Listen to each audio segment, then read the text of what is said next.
씻어주시네. 아멘.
이어서 3절입니다. 나의 죄 속하기는 나의 죄 속하기는 예수의 피밖에 없네.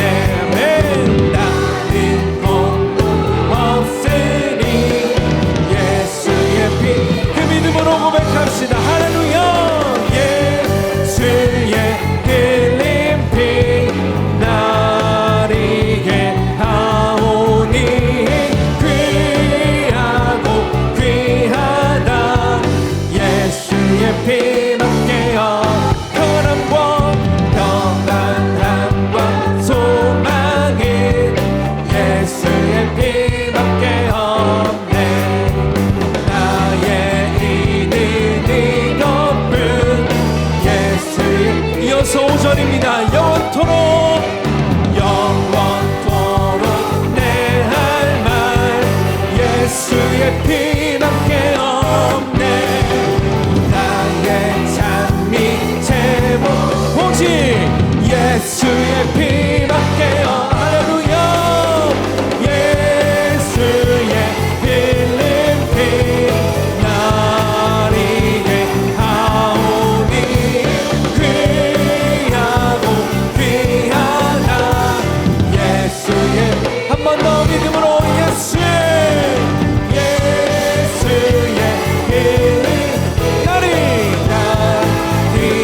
능력 되시는 주의 보혈을 찬양합니다. 한 번 더 주님께 큰 박수 올려드립시다. 할렐루야. 그 보혈의 능력이 오늘도 나를 살게 하십니다. 할렐루야.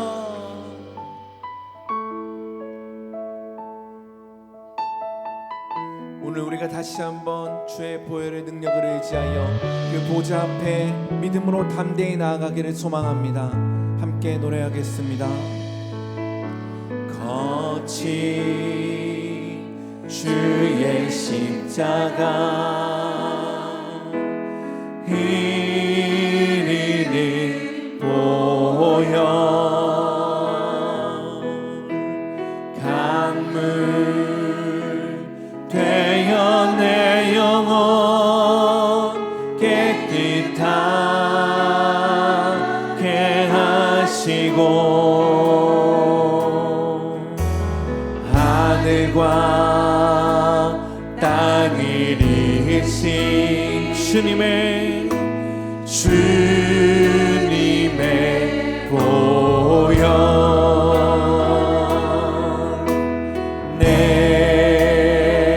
평생의 자랑인 주의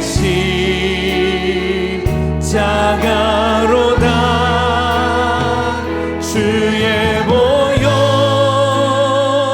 흐르는데 믿고 뛰어 나아가 주의 내가 입어 깨끗하게 되었네. 아멘. 다시 한번 거친 주의 십자가 거친 주의 십자가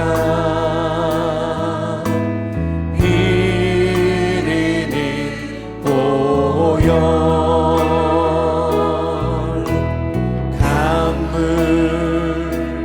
되어 내 영혼 깨끗하게 하시고 하늘과 땅을 이으신 주님의 보혈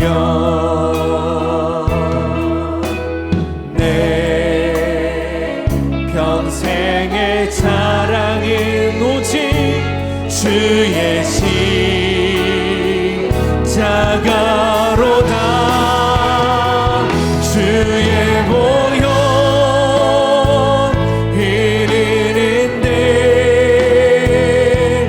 믿고 뛰어 나아가 주의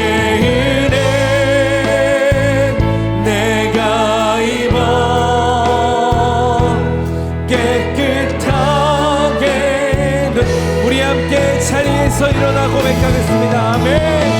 주의 보혈 흐르는데 믿고 뛰어 나아가 주의 일에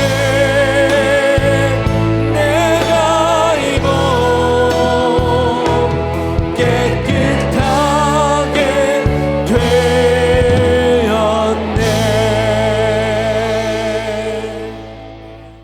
왜 용서해야 하나라는 제목으로 하나님 말씀 나누겠습니다. 세계 제2차 대전을 일으킨 히틀러 악행을 한 것이지만은 그거보다 더 큰 악행은 전쟁과 아무 상관이 없는 어린아이들, 부녀자들, 노인들 할 것 없이 유대인이라면 모두 다 죽이려고 했다. 죽였다는 겁니다. 유대인이라면 인종을 다 멸절시키려고 했습니다. 600만 명의 유대인들을 죽였다. 이 전쟁의 역사를 보면은 전쟁하면 뭐 죽고 죽는 것이 전쟁입니다. 그런데 이 전쟁에도 룰이 있습니다. 그것은 전쟁과 어떤 승패와 상관없는 어린이들, 또 부녀자들, 노인들, 그들에게는 그들의 생명을 앗아가는 일은 해서는 안 되는 겁니다. 그런데 유대인이라면은 모두 다 아주 멸절을 시키려고 했던 이 히틀러, 도대체 그는 무슨 생각으로 그런 일을 했을까? 이 사람은 도대체 그 마음이 어떻게 됐길래 유대인들에게 그랬을까? 그에 대해서 우리가 이런 일이 그에게 있었구나. 이 히틀러라는 사람에게는 그 마음에 이런 분노와 이런 미움이 그로 하여금 이렇게 유대인들에게 표출하게 했구나라는 것을 우리가 조금 알 수 있는 것은 바로 그의 고백에서 알 수 있습니다.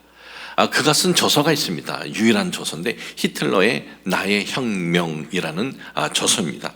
나의 투쟁이라는 이 저서인데, 그가 직접 쓴 것은 아니고 정치 초년병이었을 때 그는 감옥에 갇히게 됩니다. 그 감옥에서 내가 왜 투쟁을 하는가에 대해서 이제 그는 말로 얘기를 했고, 그리고 그걸 받아 적은 것이 히틀러의 나의 투쟁이다라는 이 책인데, 거기에 보면 이런 내용이 있습니다. 그가 사춘기였습니다. 청소년 때 그는 자신은 이 그림의 이 화가에 대해서 굉장히 큰 꿈을 갖고 있었습니다.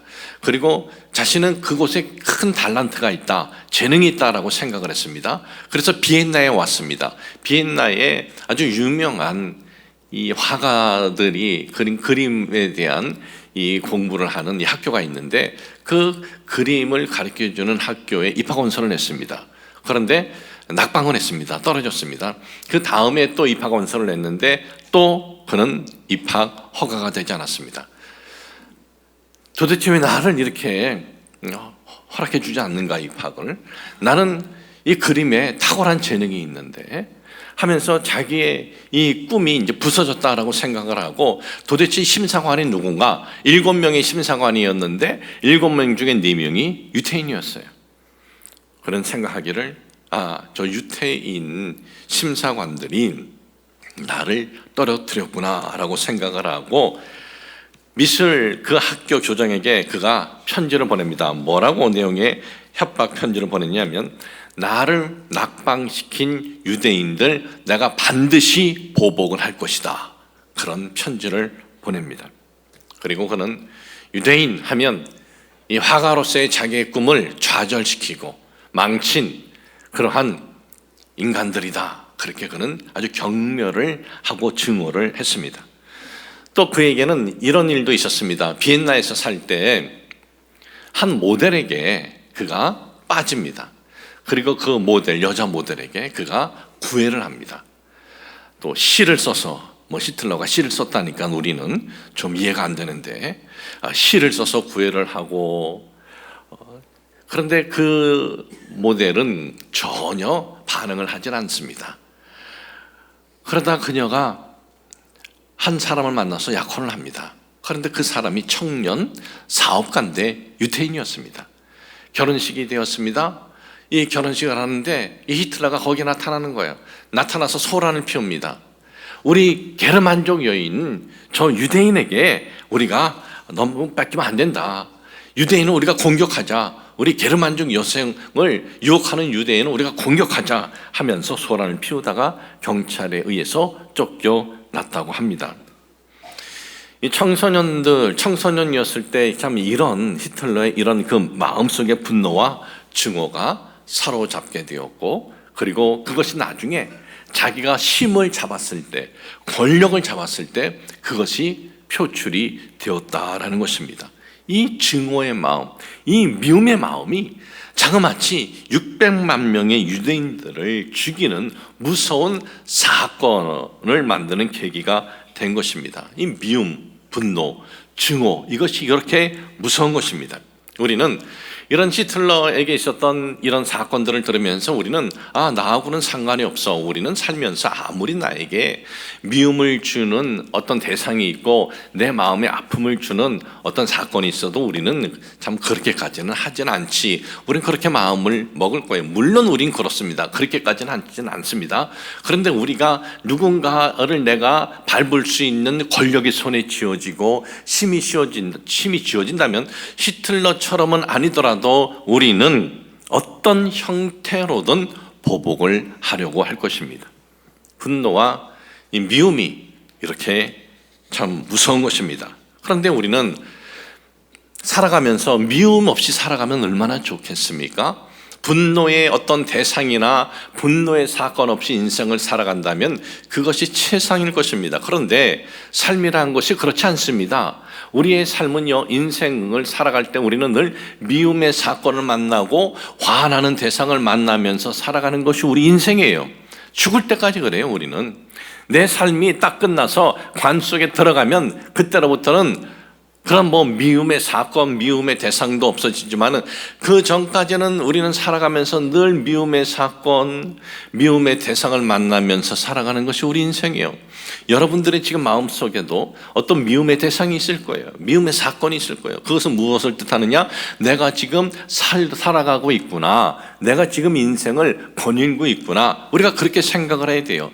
물론 우리가 살아가면서 우리에게 마음에 기쁨을 주고 또 용기를 주는 어떤 대상도 있고 그리고 그런 사건도 있습니다. 우리가 살아가면서 어떤 용기를 주고 기쁨을 주는 그런 사건은 참 우리에게 평안을 주고 우리에게 감사를 줍니다. 그런데 우리에게 있어서 정말 중요한 것은 우리가 이 해결돼야 할 것은 내 삶의 아픔과 속상함과 배신과 억울함과 어떤 그 거짓으로 인한 나의 손해를 준 그런 사건들, 그런 대상들을 만났을 때 그 문제를 잘 우리가 해결해야 되는 거예요. 그 문제를 어떻게 해결해야 되느냐? 그 문제를 해결할 수 있는 방법은 하나밖에 없대요. 성경은 그것을 용서라라고 말씀하고 있습니다. 여러분, 우리는 살아갈 때 내가 다른 사람들에게 보이는 어떤 그 상처의 모습이 있다면 그것을 우리는 가리려고 할 거예요. 가리려고. 이렇게 나이가 우리가 이렇게 한둘 먹으면서 보면은 이 주름살도 생기고 그리고 팽팽하던 우리의 이 겉모습이 약간 처지는 것 같고 그럴 때 우리는 어떻게 합니까? 그 모습 그대로 바깥에 나가기를 꺼려합니다. 될 수 있으면 치장을 하죠. 이렇게 가리려고, 그렇지 않다는 이 모습을 보이지 않으려고. 또한 어떤 그 상처가 내 몸에 있다면은 큰 돈을 들여서라도 그 상처가 치료가 되고 가릴 수만 있다면 어느 정도 이것이 치료만 된다면 큰 돈을 들여서라도 우리가 그것을 해결하려고 할 거예요. 그런데 여러분, 눈에 보이는 상처보다 우리가 더 중요하게 여겨야 하는 것은 우리 이 보이지 않는 상처, 마음에 있는 아픔, 이 마음속에 있는 미움입니다.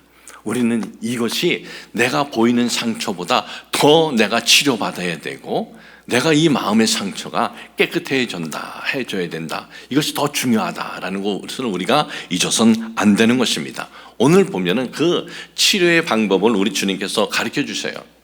베드로가 주님께 이제 질문하는 거예요. 주님, 어느 한 형제가 있는데 그 형제가 저한테 잘못했을 때 제가 7번 용서하면 되겠죠? 그러는 거예요. 7번의 용서라.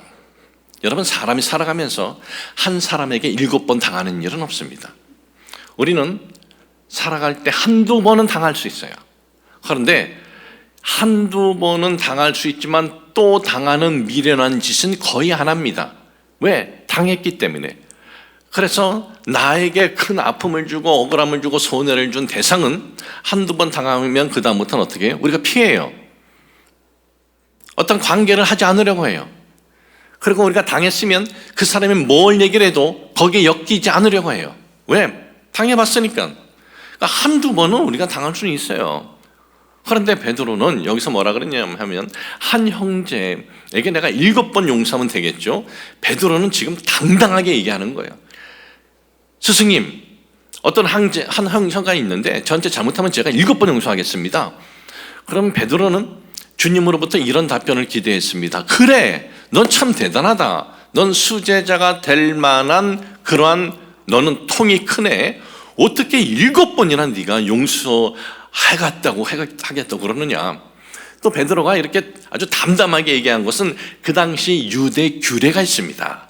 유대 규례는 어떻게 가르치냐면 3번까지 용서하라 이렇게 가르쳤어요. 3번까지. 그래서 베드로는 아주 담담하게 우리 주님께 스승님, 저는 7번까지 용서할 수 있습니다. 이 정도면 되겠죠? 그런데 우리 주님께서 뭐라고 말씀을 하십니까? 베드로에게 칭찬해 주신 것이 아니에요. 베드로에게 충격적인 말씀을 하십니다.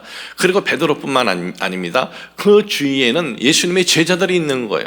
그러니까 베드로에게만 말한 것이 아니라 그 모든 제자들에게 말씀한 거예요. 7번씩 70번이라도 해라 그런 거예요. 490번. 490번, 이건 숫자를 말하는 것이 아닙니다. 주님께서 여기서 하시고자 하시는 말씀은 너희들이 살아갈 때 미움의 어떤 그 마음이 일어나고 미움의 대상이 생기면 그 모든 미움의 대상이나 미움의 사건을 용서하라라는 거예요. 그리고 또 주님께서는 이 말씀을 하시면서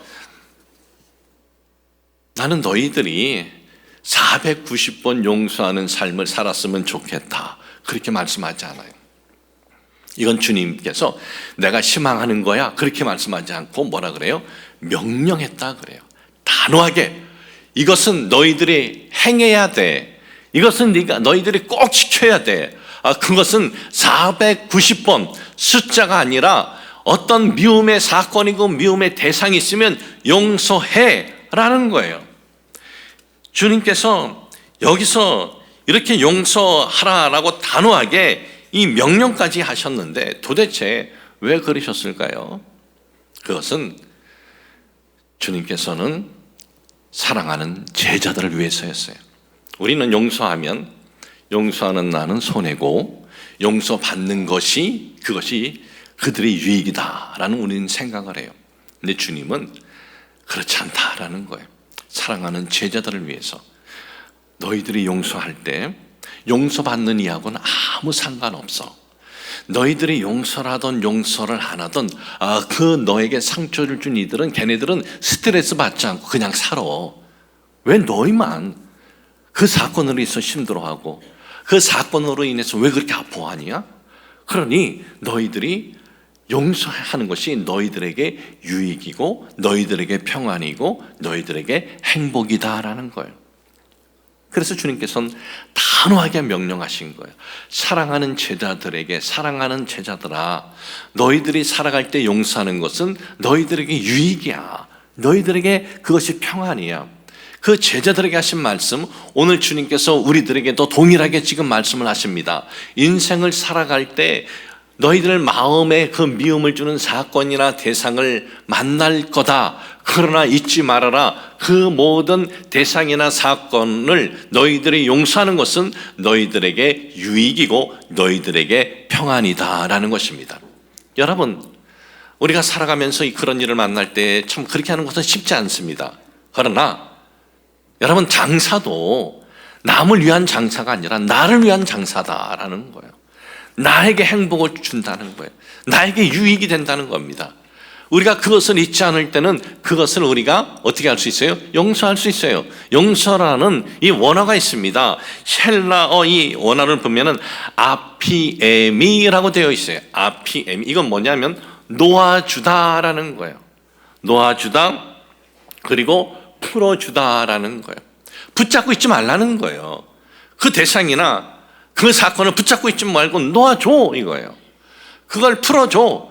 멀리 너희들에게서 떠날 수 있도록 풀어주라라는 거예요.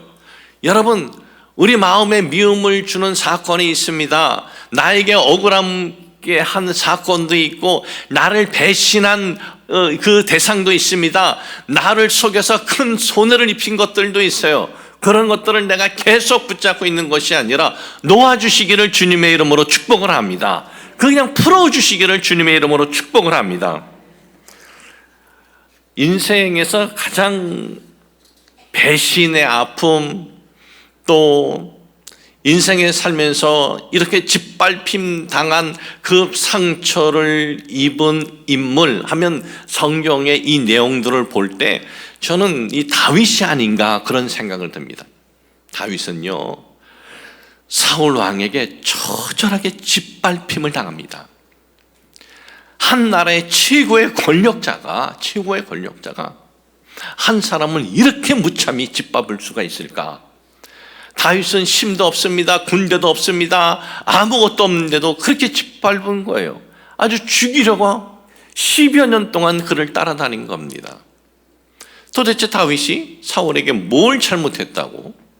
사울이 가장 위기 가운데 있을 때 이스라엘의 초대왕 사울이 블레셋의 골리앗 앞에서 그 전쟁에서 지면은 이 사울 왕 자기 자리가 위태로운데, 그런데 다윗의 등장으로 블레셋의 골리앗을 무너뜨리는 것뿐만 아니라 성경을 보면은 이 블레셋을 치고 바꿔버려요. 패배할 줄 알았는데 대승으로 바꿔버려요. 그래서 사울 왕은 다윗에게 자기 딸도 줬어요. 장관도 시켜줬어요. 그런데 군중들이 이 다윗을 더 지지하니까 거기에 질투가 나가지고 다윗을 죽이려고 합니다. 10여 년 동안 수단과 방법을 다 동원해서 죽이려고 했죠. 그뿐만 아니라 그 자기가 주었던 그 딸도 뺏어가지고 다른 남자에게 줘버렸어요. 그러니까 다윗은 아내도 빼앗겨 자기 인생은 처참하게 짓밟혀 그런 인생이 되었는데, 그런데 다윗이 나중에 사울 왕이 블레셋에 의해 죽임을 당하고 다윗이 이스라엘의 두 번째 왕이 될 때 보면 첫 번째는 유다 지파 사람들에게만 지지를 받지만 나중에 11지파 사람들에게도 다 지지를 받아요. 저는 이 성경을 보면서 물론 하나님께서 다윗을 세워주신 것도 있지만 어떻게 군중들에게, 백성들에게 이렇게 지지를 받았을까? 여러분, 과거도 그렇고 지금도 그렇고 힘은 어디에서 나와요? 군중에게 나오는 거예요. 군중이 세워져야 권력이 생기는 거예요. 군중에게 지지받지 못하면은 그것은 힘이 없는 겁니다. 그런데 다윗은 어떻게 그렇게 군중들이 지지를 해줬을까? 물론 하나님께서 세우신 것도 있지만 저는 이 부분을 이렇게 생각을 합니다. 다윗이 사울 왕에게 짓밟히고 자기 아내도 빼앗기고 처참하게 10여 년 동안 도망자의 삶을 살면서도 그는 그 마음에 분노의 마음, 원한의 마음, 배신의 마음, 억울한 이 마음을 그 마음에 붙들고 있는 것이 아니라 그런 마음이 왜 일어나지 않겠어요? 수시로 일어나지. 일어날 때마다 그것을 놓아줬어요. 풀어줬어요. 그러니까 용서의 마음을 가지려고 그가 굉장히 애를 쓴 거예요.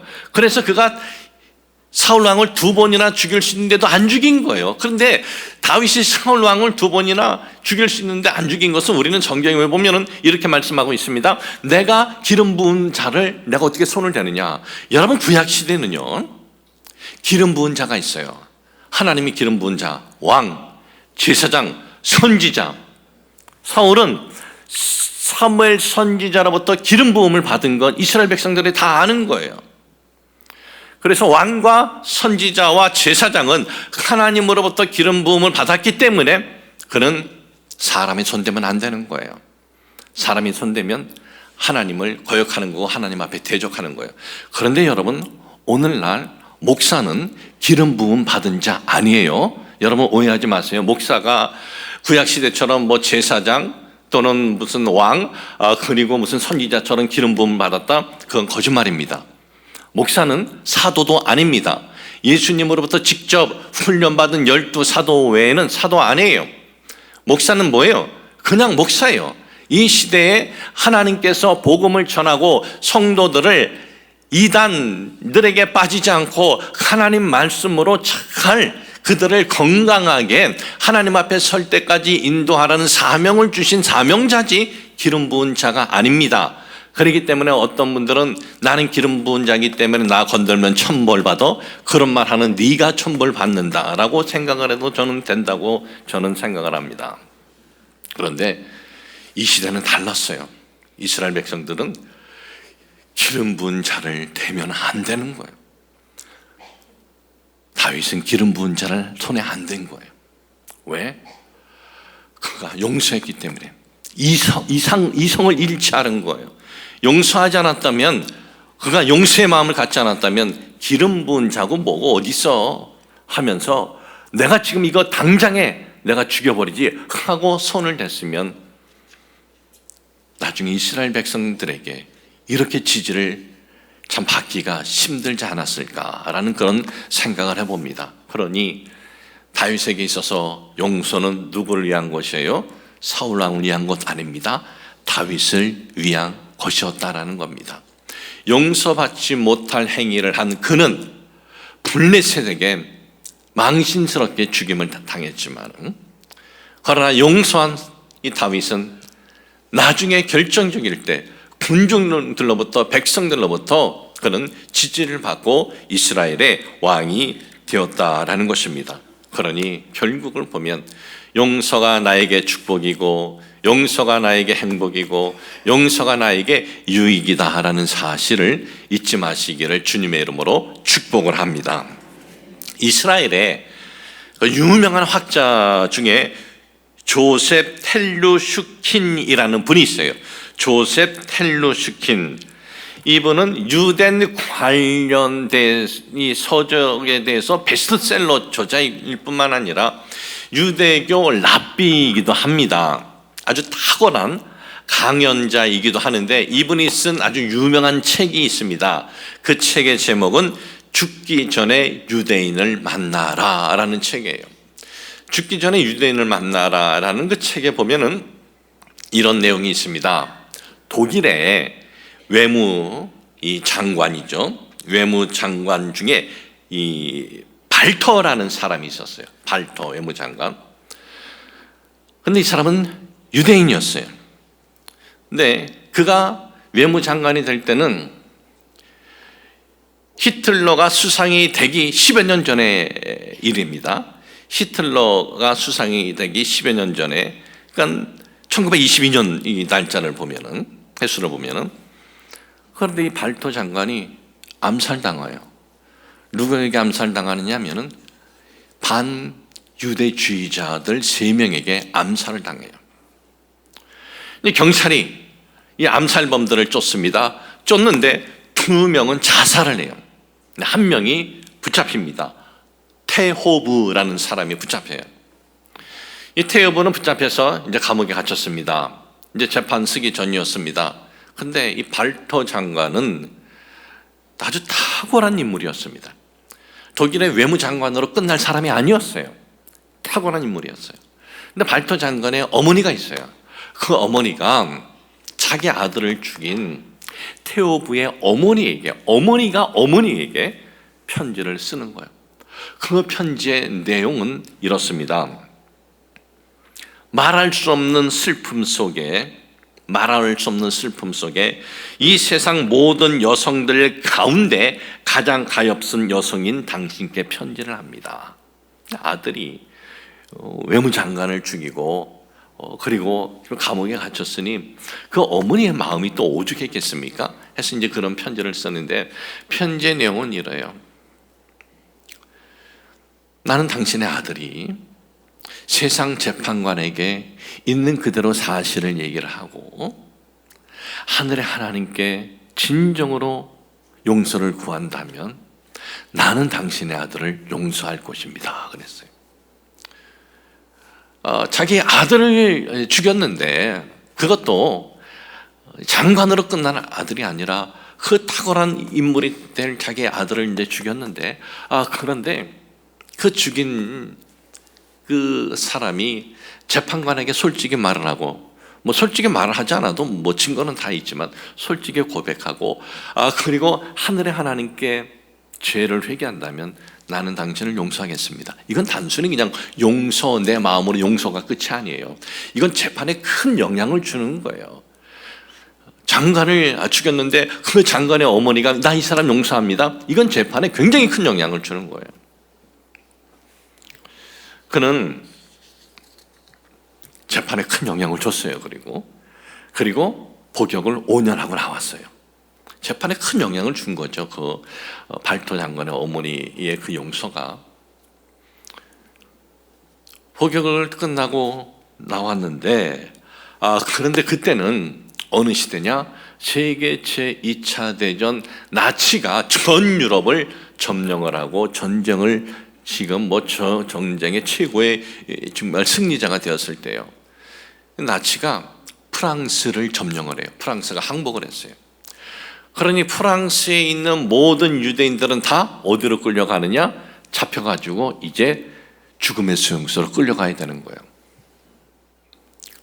프랑스 수도는 파리지만 이 파리에서 비행기를 타고 한 2시간 정도 가면은 그 유명한 깐느가 있어요. 깐 영화제. 그 깐느가 있고, 깐느 이 왼쪽으로 좀 내려가면 마르세유가 있고, 그 다음에 이제 오른쪽으로 좀 가면 모나코가 있어요.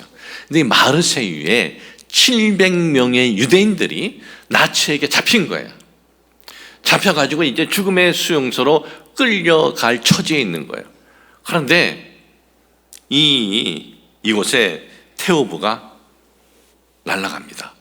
그 테오브가 거기 가서 자기의 전 재산을 다 털어가지고 한 사람 한 사람 모나코 비자를 맞게 해서 모나코를 통해서 스페인으로 도망가게 만들어요. 몇 명을? 700명을. 여러분 신들러 리스트 봤잖아요. 정말 제2의 신들러 리스트 같은 그런 일을 한 거예요. 700명의 유대인들을 도와준 거예요. 구해준 거예요. 참 이 테오브가 나중에 시간이 흘러서 테오브가 우연히 누굴 만나냐면 자기가 암살한 발토 장군의 조카를 만나요. 그 조카에게 이렇게 말을 합니다. 발토 장관님의 어머님의 용서의 편지를 썼을 때 저는 그때 내 인생을 다시 생각하게 되었습니다. 나는 그때 내가 저지른 이 잘못, 내가 인생을 살면서 내가 어떻게 이걸 조금이라도 내가 바로 잡을 수 있는 기회가 생기면은 나는 그 일을 하겠다 하는데 바로 내가 그 일이 바로 유대인들을 도울 수 있는 일이었다라고 합니다. 이 이야기는 이스라엘의 학자 조셉 텔류스에 친해져서 죽기 전에 유대인을 만나라 이제 중에서 제가 여러분들에게 인용할 것입니다. 자 보십시오. 자기 사랑하는 아들이 암살당했습니다. 장관인 아들, 앞으로도 앞날이 창창한 아들. 그런데 그 분노를 마음에 그 엄마가 갖고 있었으면 어떻게 했겠어요? 평생을 분노 속에서 정말 아픔 속에서 살고 싶지 않았을 거예요. 정말 삶을 살고 싶지 않았을 거예요. 그런데 그 어머니가 당신이 재판관에게 정직하게 고백하고 하늘의 하나님 앞에 네가 회개한다면 하늘의 하나님이 용서해 주실 텐데 나도 용서해 주겠다는 그 발토 장군의 어머니의 마음이 어떠했겠어요? 한평생 정말 평안하게 살아갈 수 있었을 것이고 그리고 어머니의 이 용서가 그렇게 많은 유대인들을 구할 수 있을 줄은 꿈에도 생각을 하지 못했을 텐데 그런데 많은 이들의 생명을 구할 수 있는 놀라운 사건의 계기가 되었다는 거예요. 여러분 용서라는 것이 이렇게 나를 살릴 뿐만 아니라 주변을 여러분 살리게 되는 것이고 이 용서가 바로 나를 위한 것일 뿐만 아니라 주변에 있는 모든 환경을 위한 것임을 우리가 잊어서는 안 됩니다. 오늘 주님께서 그 사랑하는 제자들에게 거듭 명령을 하시는 거예요. 내 제자들아 너희들이 살아갈 때 어떤 그 마음에 정말 아픔의 사건을 만나고 아픔의 대상을 만날 때 잊지 마. 그 사람 490번이라도 용서해. 아니 인생을 살아갈 때 용서할 수 있는 것이 너희들에게 유익이고 축복임을 잊지 말라고 거듭 주님께서 명령하셨는데 오늘도 우리가 주님이 주신 이 명령을 우리가 붙잡고 여러분 용서하는 삶이 우리에게 유익이고 행복이고 축복이다라는 것을 잊지 마시길 주님의 이름으로 축복을 합니다. 하나님 아버지 저희들 살아갈 때 마음에 아픔을 주는 사건 만날 때도 있고 내 마음에 분노를 주는 대상을 만날 때도 있습니다. 그럴 때 우리 주님께서 그 사랑하는 제자들에게 명령하신 용서, 놔주라, 풀어주라 이 용서 저희들 마음속에서 잊지 않도록 하여 주옵소서. 용서는 용서받는 대상을 위한 것이 아니라 나를 위한 것임을 잊지 않도록 도와주시옵소서. 오늘 우리 사랑하는 성도님들 중에 어떤 마음에 정말 어떤 대상, 미움의 대상도 있고 미움의 사건도 있습니다. 또 앞으로도 우리가 살아갈 때 그러한 일들 만날 때가 있습니다. 그럴 때 이 말씀 붙잡고 우리가 풀어주고 놓아줄 수 있도록 도와주시옵소서. 예수님의 이름으로 기도합니다. 아멘.